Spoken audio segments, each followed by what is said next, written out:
Namaste to all. I am Sri Girish, Faculty of Physics, Sri Gurukul P. College, Tumkur. In this video, I am explaining the difference between distance and displacement. Before that, I am going to define what is distance and what is displacement. Actually, distance.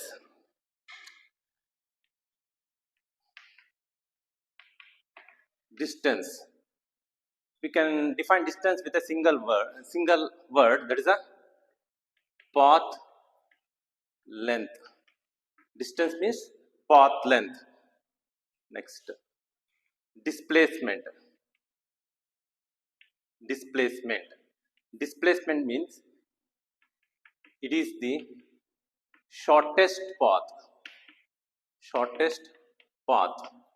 In order to explain these two, I am going to take an example. In this example, let us consider a initial position.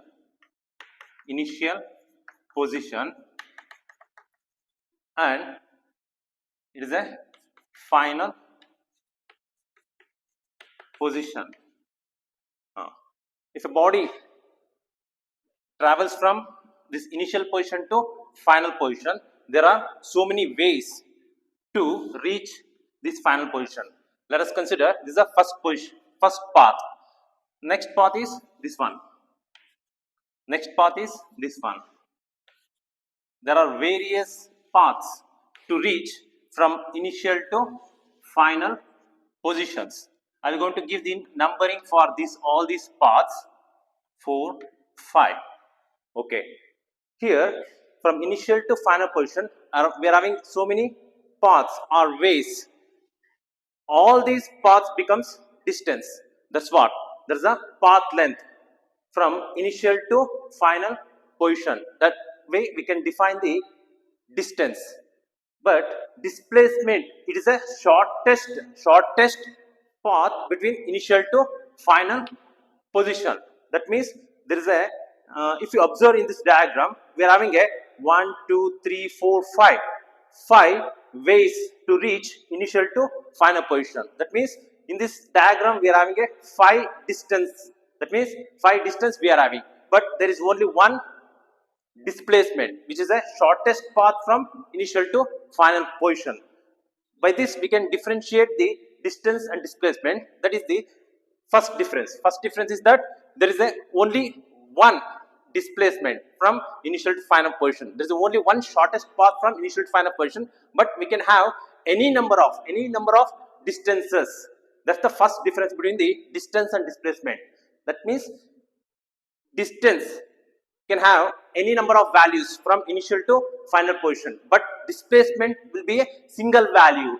That means distance is a many valued, displacement is a single valued. That's the first difference between the distance and displacement, right? Okay. Second difference is that the distance is always positive valued. Distance is always positive valued, but displacement can be positive value, it may be negative value or zero value. Let me take an example to explain this concept.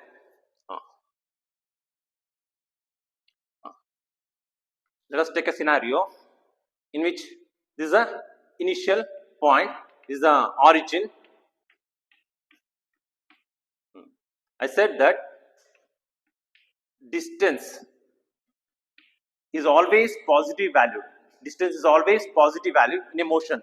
If a body moves, the distance covered by the body is always positive, but displacement can be positive value, negative value, or it may be zero. In this case, a body starts from this initial position. Let me take that one as a origin.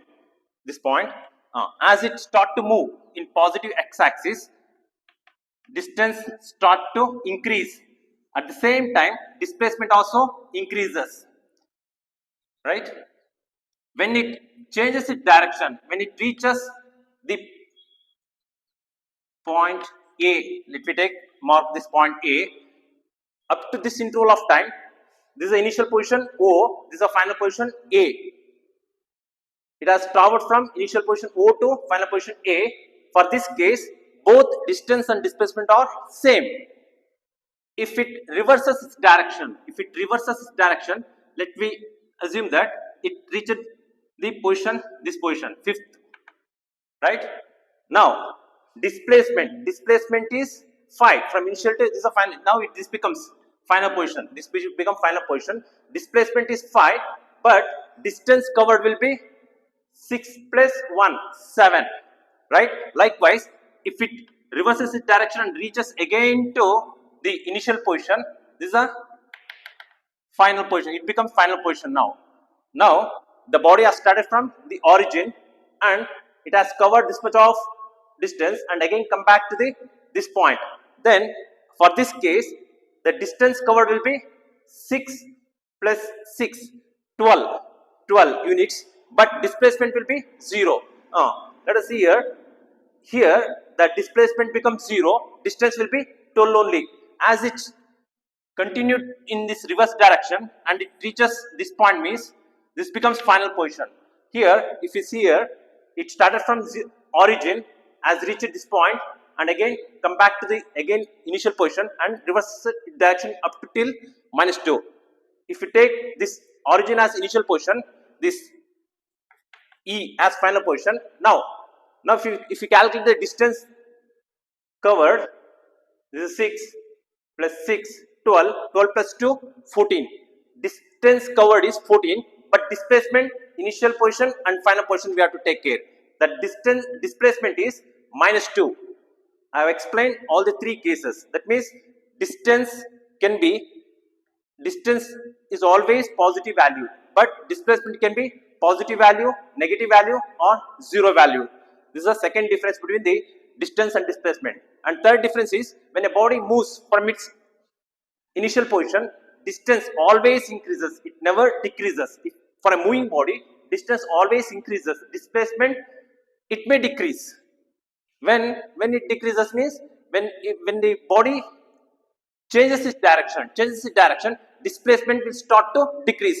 The same example we can take here. As we move from origin to point A, B and D, E, distance keeps on increases. For a moving body, distance always keeps on increases, but displacement, it may decrease because at that time the body is reversing its direction. That's the three difference between distance and displacement. One more is that distance, from all these things we can conclude that distance is a scalar quantity. Distance is a scalar quantity and displacement is a vector quantity. That's what we can say, because distance is scalar because it doesn't depend upon the direction. The value of the distance doesn't depend upon the direction. That's why it is a scalar. It's only a magnitude value. But displacement depends upon the direction. As the direction changes, displacement value changes. That's why it is considered as vector. Scalar is having only magnitude. That's why this scalar doesn't depend upon the direction, or scalar doesn't depend upon the direction. But vector depends upon the direction. As the direction changes, its value changes. That's why it is considered as vector, right? Thank you.